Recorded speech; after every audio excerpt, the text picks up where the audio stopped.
tajuk ni sebenarnya, ini yang sebenarnya salah satu yang tarikan.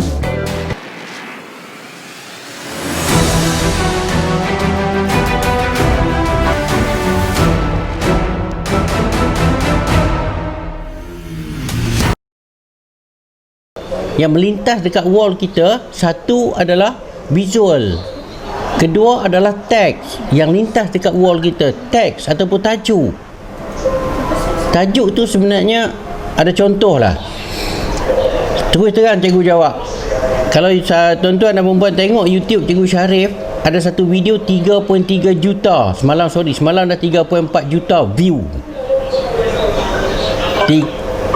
Okey, 3.4 juta view. Kenapa? Sebenarnya video tu manipulasi dekat tajuk. Manipulasi dekat tajuk, rompakan di Petropam Batu Tiga Shah Alam. Bila sebut rompakan Batu Tiga Shah Alam, semua orang kena tengok. Siapa kena rompak? Macam mana perompak? Sebenarnya besar mana dah kena rompak, dah kena tangkap tak? Padahal itu lakonan saja. Tapi tajuk itu dah terpelanting tahu ke mana sebenarnya. Video tu dah terpelanting ke Indonesia. Bila video tu dah terpelanting ke Indonesia, dah masuk dalam YouTube Indonesia, dah di-share oleh orang Indonesia, Indonesia population dia besar. So, maknanya video tu dah 3.3 juta. Okey. Nampak kan? So tajuk ni sebenarnya kena pandai bermain sebenarnya. Jangan tajuk direct. Tajuk ni sebenarnya kita kena indirect sebenarnya. Tajuk ni contoh seperti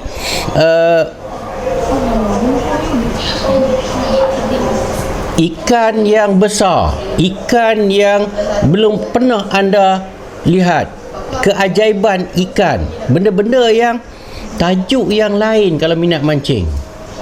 Kalau kita nak buat dari segi tutorial ataupun kita nak buat lain, tajuk dia kita kena how to, maksudnya macam mana anda, itu dari segi tajuk yang kita kena pilih sebenarnya. Right, so tajuk ni sebenarnya jangan direct, jangan cerita video jalan-jalan sepetang. Sebab tu kalau kita tengok sekarang ni camping outdoor biasa, tapi solo itu baru luar biasa. Okay, right, so itu tajuk dia. Okay, ya. Pernah dengar perkataan copywriting? Saya rasa ramai yang dah duduk ngaji pasal copywriting. Okey, ramai yang duduk masuk kelas pasal copywriting. Tetapi masih tak faham apa itu catchy punya ayat. Word. Kalau hari ni perasan tak kita menonton dekat Astro ke Unify ke RTM TV3, word yang besar-besar keluar di skrin sekarang ni, style tu macam excellent, talented, benda yang perkataan yang cantik keluar, itu dia panggil copyright, ayat-ayat yang memberi impresif. So kalau ayat yang impresif dalam fotografi pula, kalau kita ambil sekeping gambar, perkataan tu penting sebenarnya. Perkataan tu yang kita kena sentiasa duduk bermain dalam media sosial. Kita terpengaruh dengan media sosial hari ini disebabkan perkataan itu. Perasan tak kalau orang cerita tentang anda sakit, kencing anda berbuih? Apa? Dia kena dengan gigi kita. Kita kencing memanglah berbuih kan? So kena. Itu ayat catchy dia tadi. Padahal dia nak jual ubat. Okey, right. So soalan dia berkaitan dengan foto. Okey, secara jujur cikgu bermain foto ni pada tahun, cikgu sebenarnya umur 12 tahun pada tahun 1980. Abang dah beli kamera compact. Masa tu dah ambil gambar orang kahwin. Masa tu zaman tu dah ambil gambar orang kahwin, tapi kita tak pandai. Kita try saja. Jadi penuh frame. Dan orang bayar sekeping hanya 20 sen aja. Alhamdulillah. Okey, tapi hari ni cikgu dah tak buat foto kahwin, tapi boleh lah. Alright. So sebenarnya nak jadi fotografer ni, bila tangan kita dah ada kamera, dia sama je. Bila kita dah terlibat dalam art ni adalah kreatif. Kita minat ke arah mana sebenarnya? Contoh kalau macam cikgu hari ni, dulu kita banyak berubah. Hari ni cikgu more kepada sniper. Sniper ni maksud dia gambar yang kita nak tu tanpa dia statik. Tak nak. Kita nak dia bergerak. Bila dia gerak baru kita snap. Lagi dia tak gerak, kita takkan snap. Yang kedua, kita mencari angle yang sukar. Kita cari angle yang sukar. Okey. Sebenarnya yang cikgu nak beritahu ada satu aja. Mungkin agak susah. Melihat sebagai fotografer, melihat dengan mata hati. Apa yang dikatakan melihat dengan mata hati? Kita melihat sudut ataupun ruang, lingkup ruang yang diberi itu dengan dalaman, bukan luaran. Kita mencari angle yang cantik sebenarnya untuk dipotretkan. Melihat dengan mata hati ni, kita adalah scanner. Kalau orang yang banyak melihat dengan mata hati, contoh dia pergi shopping. Ni contoh cikgu bagi Contoh pergi shopping kat pasaraya, dia nak beli baju kemeja. Niat dia, otak dia kata nak beli baju kemeja. Lepas tu dia pun pergi, mata dia scanner, dia akan melihat tinggi warna dulu. Dia lihat warna dulu. So dia lihat warna tu, dia cakap warna biru dark blue ni cantik, right? So then dia pun tengok pattern dia pula.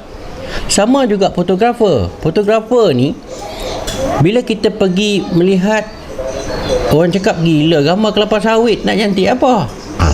Maksud dia begitu. Tetapi melihat dengan mata hati, kita cari sudut ruang yang cantik dalam pokok kelapa sawit tu. Contoh, kita tengah naik motor, sampai kita nampak selungguk buah sawit yang baru orang petik. Tapi kita kena melihat selungguk itu yang besar dari sudut mata hati untuk dibawa kepada orang luar. Jadi kita tengok dari segi sudut ruang sempit. Contoh, buah sawit tu bila dihentak tadi, dia pecah. Ada certain buah tu dah pecah. So kita subjekkan pecah itu akan menghasilkan minyak. Jadi kita snap dekat situ, orang tahu. Maksudnya buah sawit ada minyak, bila dipecahkan ada minyak. Itu dari segi mata hati kita melihat. Tapi kalau kita lihat secara rawak, kita tak nampak. Kita rasa macam biasalah ni kelapa sawit, biasalah ni lungguk buah sawit. Maksudnya macam tu. Sama juga kalau kita nak ambil objek wanita. Objek wanita ni semua ada lelaki tak ada wanita. Objek wanita ni dia ada image dia. Dia ada 3 angle dia. 1, 2, 3. Tak semua angle dia cantik. Tak semua angle dia cantik. Tapi cikgu suka kawan-kawan fotografer ni banyak dalam Facebook cikgu. Framing angle tetap sama. Tu sebab lahiriah dalam diri manusia. Itu lahiriah seorang fotografer. Masing-masing jaga. Okay, good. Tetapi lepas ni ubah sedikit melihat perspektif pengantin atau wanita itu dari sudut mana yang cantik. Yang ini yang orang lain tak nampak sebenarnya. So kita kena melihat, kita kena merenung, kita kena berada dalam posisi tanpa pengantin nampak kita. Itu yang kadang-kadang bila kita dah tahu dah, bila berhadapan pengantin nampak kita, dia akan mencipta diri dia. Dicipta satu lakonan untuk nampak cantik bagi dia. Tetapi sebenarnya dari segi foto, sebab tu cikgu tak suka seseorang itu dia nampak cameraman. Sebab hipokrit tu dah ada. Hipokrit tu sebenarnya tak cantik. Dia tak ada value dekat situ. Kadang-kadang kita ada 2 cameraman, kita ada 3 cameraman kita bawa. Satu cameraman tu kita letak untuk dia follow subjek, dan satu lagi cameraman untuk mencuri momen tu sebenarnya, mencuri art dalam fotografi tu sebenarnya. Okey, dalam fotografi ni sebenarnya okey, itu satu, dia sebenarnya okey, dia bukan candid sebenarnya. Kita sebab objek wanita ni kita tak boleh suruh dia melihat benda lain dengan sesuka hati dia. Kita nak tengok apa? Okey, kita jurugambar ni sebenarnya adalah insan-insan terpilih. Jadi juru kamera ni adalah insan-insan terpilih. Sebab seni tidak ada nilai. Mahal sangat seni ni. Okey, nak belajar basic fotografi, cikgu rasa 2 jam angkat, letak manual, tembak dalam masa 5 minit, kesalahan 5 minit kedua baiki kesalahan, 10 minit akan datang kita dah mahir. Ini sebenarnya dari segi basic fotografi. Tetapi art, kreatif ni datang dari dalaman. Kalau kita tidak melihat kepada perspektif yang kreatif, kita takkan jumpa dia punya hasil yang menarik. Contoh, kenapa dalam dunia ni dibagi otak kanan dan otak kiri. Okey, contoh, isteri saya adalah accountant. Dia otak kanan, dia otak kiri. Dia otak yang memang figure dia 1 + 1 = 2. Tapi saya orang yang kreatif. Jadi macam mana perbezaan manusia yang begitu? Okey, jadi kita kena asah, kita kena bentuk kemahiran ini dari segi mengambil gambar. Maksud dia dari segi macam mana kita snap sekeping gambar. Kita nak snap sekeping gambar tu, kita nak press button tu, press dengan perasaan. Saya tahu, 1 kita press perasaan, 2 kita press dengan save. Kalau kita buat kita save. Press yang ketiga tu backup. Ni macam mana kita nak jadikan dia satu peluang. Okey, sebenarnya Cikgu Syarif sendiri pun waktu dia nak mengajar, kita tak pernah terfikir, dan saya paling takut adalah mengajar. Tetapi Allah izinkan pada tahun 1987 saya dah mengajar dah di UUM. Jadi kalau ikut mengajar terlalu ramai, dan saya pernah mengajar sampai di Brunei. Dan pengetahuan kawan-kawan semua, alhamdulillah, bukan nak angkat diri, tidak nak cerita kenapa kita berada dalam bidang ini. Saya mengajar di Brunei untuk 3 hari. 1 hari dibayar dengan RM11,000 Malaysia. Kenapa? Satu, mungkin satu, dari segi pengalaman. Kedua, dari segi image. Ketiga, dari segi credibility. Maksud dia, saya banyak bermain gambar, banyak bermain video. Daripada awal, tunjuk, mendevelop. Macam hari ni pun, kalau boleh, cikgu nak semua orang akan lahir menjadi insan yang menjadi income yang besar. Maksud dia, setiap orang boleh cipta. Sebenarnya tak lari. Kita ni nak datangkan income, kita nak datangkan hasil, mesti datang dari konsep pendidikan.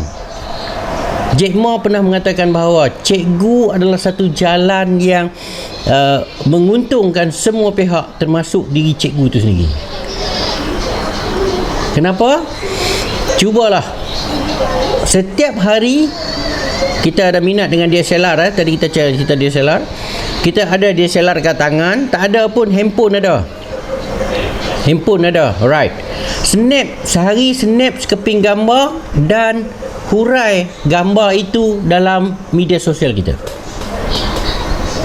Hurai dari segi konten dia, angle dia, subjek dia. Hurai. Kenapa kita perlu keluar gambar tu? Dinilai dari sudut kreatif. Walaupun kita rasa kita tak kreatif, tulis aja. Besok waktu yang sama juga, gambar lain pula. Bila macam tu, kita akan lihat kesan dia. 1, orang akan like. 2, orang akan text. Ketiga orang akan tanya, kenapa? Itu bagus sebenarnya. Sebab dah ada interaktif kat situ. So, kita buat setiap hari sehingga orang jadi ketagih. Ini sebenarnya cara yang saya buat. Saya ciptakan ketagih tu. Bila saya cipta ketagih tu, orang akan meletakkan kita tu seorang yang ada ilmu. Untuk meletakkan diri cikgu pula ada ilmu, cikgu kena cari ilmu. Cikgu kena buat satu subjek yang dihuraikan. Cikgu kena fikir pula, cari subjek baru untuk dihuraikan. Jadi secara tak langsung piramid itu tetap ada. Bila kita dah naik, kenapa pula cikgu kata tadi mendatangkan income? Kita ambil gambar orang kahwin. Kadang-kadang kawan akan tanya, kau ada fotografer ke? Aku nak kahwin ni hujung tahun ni. Nampak? So oleh kerana dia duk follow dekat Facebook kita, dia duk follow dekat visual kita, dia follow dekat gambar kita, dia akan share gambar kita kepada orang yang minta tadi. Dia dah buat marketing untuk kita dah.